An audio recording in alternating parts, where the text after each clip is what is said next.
सो hey guys, स्वागत आपका एक बार फिर से आप ही के यूट्यूब चैनल में। और इस वीडियो में बात करेंगे अभी मार्केट को लेकर। जैसा कि आप लोगों ने देखा होगा, अभी प्रीवियस ट्रेडिंग सेशन के दौरान निफ्टी में जबरदस्त एक्शन देखने को मिला, करीब 2.5% के करीब एक्शन में रही है। वहीं सेंसेक्स में भी 2.5% के ऊपर में तेजी देखने को मिली है, बैंक निफ्टी में 1.5% के आसपास। और IT सेक्टर जो सबसे ज़्यादा मजबूत रहा है। और आप लोग देखोगे भी इंडिया के अंदर जो स्टॉक्स हैं या फिर आप लोग जो कंपनियां निफ्टी के अंदर है जो सबसे ज़्यादा वेटेज हाई वेटेज रखती है, उनके अंदर बहुत बड़ा एक्शन देखने को मिला, जिसकी वजह से हमें मार्केट में बड़ा उछाल देखने को मिला है भाई। ठीक है, स्मॉल कैप इंडेक्स 1% के आसपास, मिड कैप इंडेक्स में 1% के आसपास हमें तेजी देखने को मिली है। लेकिन PSU इंडेक्स में कुछ खास मोमेंटम नहीं बना। तो अब तक की कहानी ये रही है भाई। अब आप लोग देखोगे भी मंडे के दिन बाजार के ऊपर कैसा एक्शन हो सकता है वो जानेंगे इस वीडियो में। कहीं ये जो तेजी बनी है मार्केट में, कहीं कोई बड़ा धोखा तो नहीं है, तो आपको सब कुछ डिटेल में बताएंगे। वैसे भी मैंने हमारी प्रीवियस वीडियो में आपको कुछ एक चीज़ें बताई थी, जैसा कि आप लोग देख रहे होंगे कि भी देखो FII की तरफ से कैसा क्या स्टेटमेंट आ रहा है, क्या कर रहे हैं वो उसके ऊपर आप लोगों की नजरें रहनी चाहिए। अगर FI वाले निकल रहे हैं और मार्केट में तेजी बन रही है, तो कहीं ना कहीं देखो भाई नुकसानदायक हो सकती है वो तेजी। तो इसलिए आप लोग देखोगे भी FII की तरफ से प्रीवियस ट्रेडिंग सेशन में कैसा क्या जो भी डाटा है वो देखेंगे। साथ में 2-3 खबरें आई हैं भाई। अडानी ग्रुप की रिगार्डिंग खबर आई है, प्लस आप लोग जो इलेक्शंस हैं वो खबरें आई हैं। तो चलिए मैं आपको दिखाता हूं क्या क्या न्यूज़ें हैं और उसका इफेक्ट हमें कैसा देखने को मिल सकता है। सबसे पहले आप नोट करोगे भी FII का डाटा और DI का डाटा। FII की बात करें तो बिकवाली हुई अभी प्रीवियस ट्रेडिंग सेशन में भी लगभग 1278 करोड़ की बिकवाली, जबकि जो DI है उनकी तरफ से 1722 करोड़ की खरीदारी हुई है। तो FIDI वालों की तरफ से जो डाटा आया है वो प्रीवियस के मुकाबले थोड़ा ठीक रहा है अभी। तो 1200 1250 करोड़ के आसपास की बिकवाली हुई है। हालांकि देखो इतनी बड़ी रैली के बावजूद भी FII वाले बेच रहे हैं। ठीक है, यानी कि FII की तरफ से ऐसा कुछ भी कदम नहीं उठाया गया है जिसकी वजह से मार्केट में ये बड़ी तेजी बनी हो भाई। ठीक है, इसके अलावा आप लोग देखोगे पिछले कुछ दिनों से लगातार टूट रहा था बाजार, तो लगभग 23,300 के 23,250 ये सपोर्ट था ना, उस लेवल पर मार्केट ने सपोर्ट क्रिएट किया और एक अच्छा एक्शन देखने को मिला। लेकिन ये एक्शन टिक पाएगा ऊपर में, ये जो तेज है वो टिक पाएगी ऊपर में, ये कहना अभी बहुत मुश्किल है। अगर यहाँ पर आप लोग देखोगे FII की तरफ से अगर बिकवाली के बजाय खरीदारी हुई होती ना भी, चाहे 500 करोड़ की हो चाहे 1000 करोड़ की हुई हो, तो जो कॉन्फिडेंस लेवल है ना वो 101% पर हो जाता पब्लिक का। ठीक है, फिर वहाँ से जो है भी पॉजिटिव संकेत आने की संभावना ज़्यादा थी। लेकिन अभी आपको मार्केट के ऊपर ज़्यादा विश्वास नहीं करना है अभी। अब आपको मैं खबरें बताता हूँ भी, आखिरकार खबरें क्या। सबसे पहले इलेक्शन रिजल्ट्स की बात करें तो महाराष्ट्र के अंदर आप लोग देखोगे करंट सूटेबल गवर्नमेंट फिर से एक बार आते हुए नजर आई है।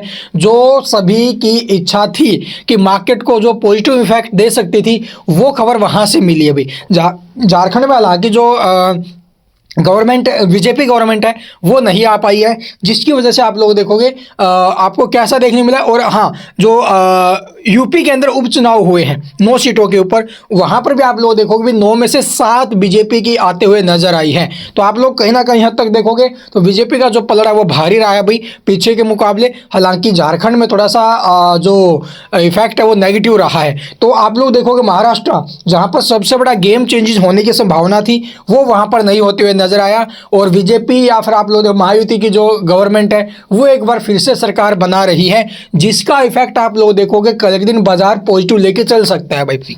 इसके बाद आप लोग देखोगे जो चाइना है वहाँ के मार्केट में हमें दबाव देखने को मिल रहा है, बिकॉज वहाँ की कंपनियों के रिजल्ट्स खराब आ रहे हैं। और वहाँ पर अगर प्रेशर रहेगा मार्केट के अंदर तो आप लोग देखोगे FI वाले जो यहाँ से बेच करके वहाँ जा रहे थे अब वो दोबारा यहाँ पर आ सकते हैं, क्योंकि हमारे बाजार 10-10 12% डाउन हो चुके थे भाई। ठीक है, इसके बाद आप लोग देखोगे अगली खबर क्या है, अडानी ग्रुप की रिगार्डिंग। चलिए मैं आपको वो दिखा देता हूँ भाई। तो अडानी ग्रुप की रिगार्डिंग जो खबर हमें देखने को मिली वो क्या है कि अडानी ग्रुप का जो मामला है, पहले आप लोग सुप्रीम कोर्ट की जो SC है सुप्रीम कोर्ट है उसकी तरफ से क्या कुछ अपडेटें आ रही थी। इससे पहले जो हिडनबर्ग का मामला था उसके ऊपर सवाल उठाए गए हैं। प्लस आप लोग देखोगे अभी जो ये अडानी और ये US क्या बोलते हैं जो कोर्ट है उसका जो फैसला आया है, या फिर आप लोग देखो SEC का फैसला आया है, उन सबको मद्देनजर रखते हुए सुप्रीम कोर्ट के अंदर जो ये मामला पहुंच चुका है अभी। एक है जिसने जो अभी याचिका दायर की है, विशाल तिवारी करके हैं जिन्होंने याचिका दायर की है और उन्होंने कई सवाल खड़े किए हैं भाई। तो इसके अंदर वो डिटेल जानकारी आपको मिल जाएगी। वैसे मैंने हमारी प्रीवियस वीडियो में उसके बारे में डिटेल में बताया भी है। तो विशाल तिवारी ने क्या कहा है, विशाल तिवारी ने कहा है कि सबसे पहले उस जांच का हमें जो अभी बारे में बताई दीजिए जो हिडनबर्ग अडानी के ऊपर जो अभी सेबी कर रही थी। बहुत पहले इसकी रिपोर्ट आनी थी, लेकिन अब तक सेबी ने वो रिपोर्ट सबमिट नहीं की है। उसकी क्या स्थिति है, क्या नहीं है, उसके बारे में सवाल जवाब किए गए इसके अंदर याचिका में। प्लस आप लोग देखो इस पैकेज में हमें क्या देखने को क्या मिला है कि अडानी और हिडनबर्ग का जो मामला था वो तो हो गया। इसके बाद अडानी और जो सुप्रीम कोर्ट, ये जो क्या बोलते अभी अमेरिका कोर्ट का जो मामला अभी उजागर हुआ रिश्वत वाला, इसके ऊपर भी 2 सवाल आए हैं। कि सबसे पहले ये कि 2023 में, ठीक है, 2023 में अडानी के अगेंस्ट यूएस के अंदर जांच चल रही थी, इसके बारे में अडानी ने नहीं बताया। इसने बताया मार्च 2024 में, जबकि मार्च 2023 में इसके खिलाफ जांच चल रही है। इनको पता था अडानी ग्रुप को, लेकिन इन्होंने बताया कब, 2024 मार्च में, यानी कि 1 साल के बाद। उससे पहले क्यों नहीं बताया, ये सवाल पूछे हैं। प्लस आप लोग देखोगे और कैसे क्या सवाल है, और सवाल है कि देखो ये जो मामले हुए हैं ये, और हाँ, भारत के अंदर आखिरकार वो कौन से जो है पॉलिटिशियन है, ठीक है, जो नेता हैं जिनको जो है अडानी ग्रुप ने रिश्वत देने की कोशिश की है, या फिर जो बड़े कॉन्टैक्ट हासिल करने के लिए रिश्वत दी है, तो उनके बारे में जो है जांच होनी चाहिए। यानी कि बड़ी जांच की मांग की गई है इनकी तरफ से। तो ये देखते हुए अडानी ग्रुप के ऊपर इसका इफेक्ट कैसा आता है, तो ये टोटल खबरें हमें देखने को मिली है। तो आपको कैसा क्या लगता है कि बाजार किस तरफ डायरेक्शन ले सकता है कल के दिन, आप लोग कमेंट में जरूर बताना। उससे पहले आप लोग देखोगे भी ग्लोबल बाजारों का कैसा हाल है। यूरोपियन मार्केट्स की बात करें तो बिल्कुल पॉजिटिव क्लोजिंग लेते हुए नजर आई है। यूएस मार्केट की बात करें तो ये भी पॉजिटिव क्लोजिंग लेते हुए नजर आई है। डाउ जोन्स में बहुत अच्छा एक्शन देखने को मिला। फ्यूचर मार्केट की बात करें तो डाउ फ्यूचर्स में 1% के करीब की बड़ी रैली है, और वहीं S&P 500 और नैस्डैक में भी हमें तेजी दिखाई दे रही है। क्रूड ऑयल के जो दाम है वो बढ़ते हुए नजर आ रहे हैं, जो कि हमारे लिए नेगेटिव हो सकता है भाई। 1.5% के ऊपर में जो अभी तेजी रही है क्रूड ऑयल के अंदर, और अभी टाइम $71 के ऊपर में आ गया है भाई। और इसके अलावा आप लोग करेंसी की बात करें तो डॉलर जो है वो आप लोगों को देखने को मिल रहा होगा अभी इंडियन करेंसी के मुकाबले कमज़ोर हुआ है, जो कि एक पॉजिटिव संकेत है। तो ये टोटल खबरें अभी, और चलिए अब देखते हैं भी निफ्टी का कैसा क्या माहौल बन सकता है चार्ट्स के हिसाब से। निफ्टी के अंदर आप लोग देखोगे एक बड़ा एक्शन हमें देखने को मिला, अभी एक बड़ी रैली देखने को मिली है। स्ट्रॉन्ग ट्रेंड के अंदर हमें जो है निफ्टी दिखाई दे रहा है, बट अभी के टाइम जो सपोर्ट रहेगा निफ्टी के लिए वो रहेगा अभी 23,775 का।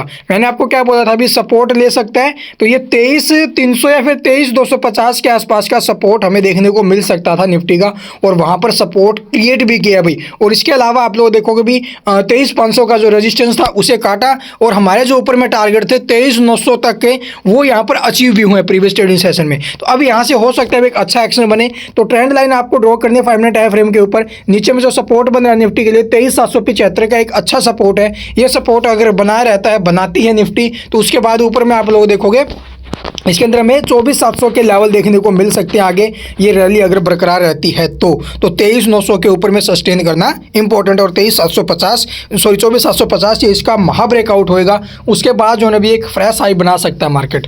अभी के टाइम पे देखो अभी कुछ नहीं कह सकते, बट सपोर्ट 23,775 का रहेगा। Thank you for watching the video.